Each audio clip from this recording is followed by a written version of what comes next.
Today I thought I would do something different and get my steps in and run some camera tests. I'm going to compare 3 cameras, Sony ZV-E10, DJI Osmo Pocket 3 and a phone camera, Google Pixel 9 Pro. 2 main aspects is the accessibility, how easy it is to use, and of course the quality you're getting. And actually one more, which is your level of expertise with cameras, because that really matters, especially if you want to create vlogs, but you're not a techie person. All right, so this is the first sample. It's a wide shot sample. You can try and guess which one is which. They obviously look very different. They have different colors. Yay! Did you guess it? Another sample is a walking shot. Again, very different. You can tell which ones are more suitable for this kind of work. A close-up. I think all of them are doing really well. And I'm pretty sure you can guess already by the colors which one is which. And this is a selfie shot, so I think this is the most important kind of shot when you're vlogging, right? Stabilization, a big factor. And I am not fair to one of these cameras because I am not using a stabilizer.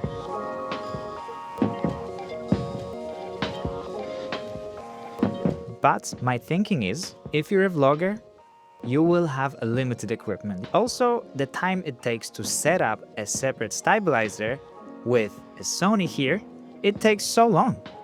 Just take a look at this. It is taking forever. And I mean, so many times when I was away on holiday with my wife, she was just saying, Philip, just be done with it. Because I was setting up the camera, I was setting up the stabilizer, I was trying to get the shot, and then I had to wrap it up. And walking around with a setup camera, with a setup stabilizer, it's not perfect if you're trying to enjoy your vacation. It might sound like I'm biased, but don't get me wrong, I absolutely love it. I've had it for almost 3 years, and I've used it a lot. Like really, music videos, some broadcast series even. But we're talking about vlogging. And from the practicality standpoint, it is not doing great, especially with the options that are available out there. Also with the option that almost everybody has in their pockets. Everybody has a smartphone that you can use and start vlogging. And the quality difference will be tiny if you haven't even figured out what your content is. You need to start creating and you need to focus on the content before you can even think about improving the quality. Nobody's gonna notice the quality if your content is crap. This is the camera setup breakdown, and let's go one by one just to talk you through my thinking. In terms of exposure, Sony and DJI were completely manual. With Sony, when using automatic settings, were unusable. It was terrible. DJI is way better at that. In terms of the Pixel phone, I decided to go with full auto just to show what the experience would be like. It is literally you just take the phone and film. White balance. On the Sony, I had it set to manual. On the DJI, I had it set to auto.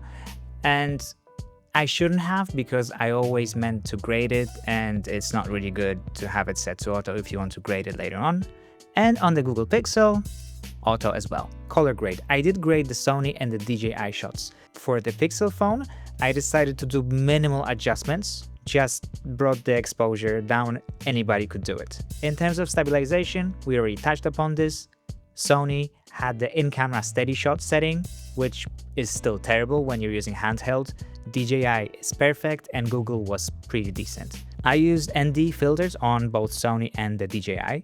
If you don't even know what ND filters are, it's basically like a dark filter that limits the amount of light that gets in the lens, and that helps you get the motion blur, which is something you cannot see in the Google phone. Everything is very sharp. If you are getting better and like you are using your phone a bit more, you could get an ND filter for that, and the movement from the Google Pixel would be much smoother and it wouldn't be so sharp and choppy. Let's do a comparison of features and the advantages and disadvantages of each of these cameras. I have my notes here and I have my glasses on, so you know it's serious. Let's start with the Google Pixel phone. You're always gonna have a smartphone. It is not a dedicated camera that you have to spend $800 on. You always have it with you. Whenever you feel like shooting, we just shoot. Power problems. There shouldn't be any because most of the phones have the fast charging.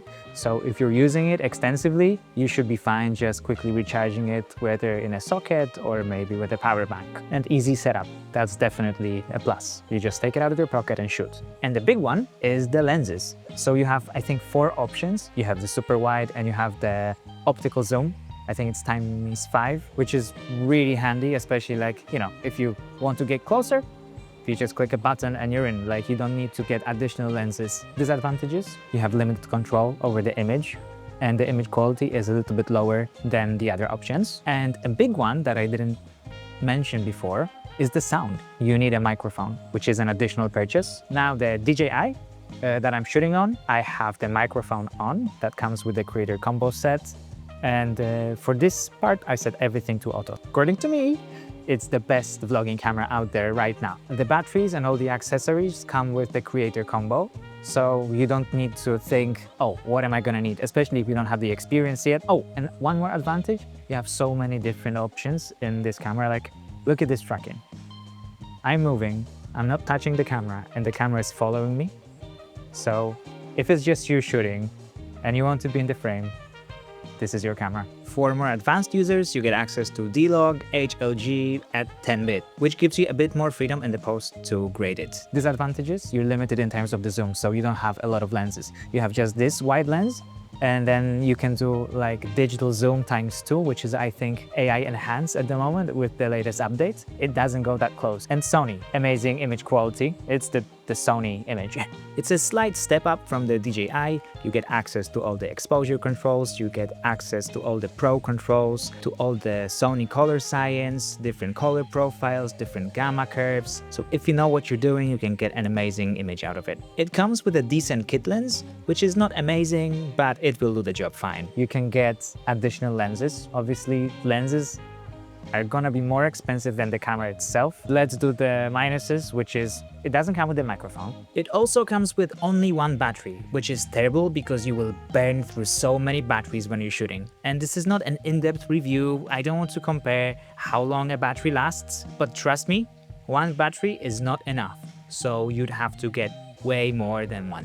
Get the best image out of the camera, there is a steep learning curve where you have to understand the photography and cinematography. I know that because in a lot of the comments I'm getting, people are saying, oh, my camera doesn't shoot like this, which is frustrating because I don't think people realize how hard it is to get the good image out of the camera. This is my job. I've been doing filmmaking for the past 15 years plus. It takes time and practice to learn. So if you're looking for something point and shoot, it's gonna be complicated. And because of the amount of options this camera has, it will be confusing at first. Let's do the price breakdown. For the DJI, the creator combo set, it's around $850, where you get everything that you can see in here, which is like a small tripod, you get the microphone. So the only 2 things that I would recommend buying is, well, one thing you need to buy, which is an SD card, which costs $43. And for the ND filter set to put on the camera, it's around $40. The Sony comes with a kit lens and 1 battery and the charging cables. The Sony is around $870 right now. To get an SD card, it's around $50. And to get a kit lens ND filter, it's around $30. And the Google Pixel 9 Pro, 256 gigs, is around $1,030 right now. If you want, you could get ND filters for that as well, which would set you back by around $40. But keep in mind that you'd still be getting a smartphone. It doesn't have to be Pixel. If you use an iPhone, iPhone's quality is great, and you can improve on that quality if you buy an ND filter. For both the Sony and any smartphone, you'd need a wireless microphone, and they're ranging from around $50 upwards. So that's an additional cost you have to keep in mind. Let's do a final ranking of all these cameras. And it's not like one camera is better than the other. They're all better than the other at certain things. So if you don't have the budget and you're just getting into vlogging, use your phone. If you want better quality and a camera that is dedicated for vlogging and you have some budget for a separate camera, get the Pocket, the DJI. And if you're willing to learn and you want to get the best quality and put the time in to figure out how to shoot the best content you possibly can, and you will want to buy lenses, get the Sony ZV-E10. Or if you have even more budget, you can explore other mirrorless cameras. But it is not a requirement if you want to shoot good quality vlogs.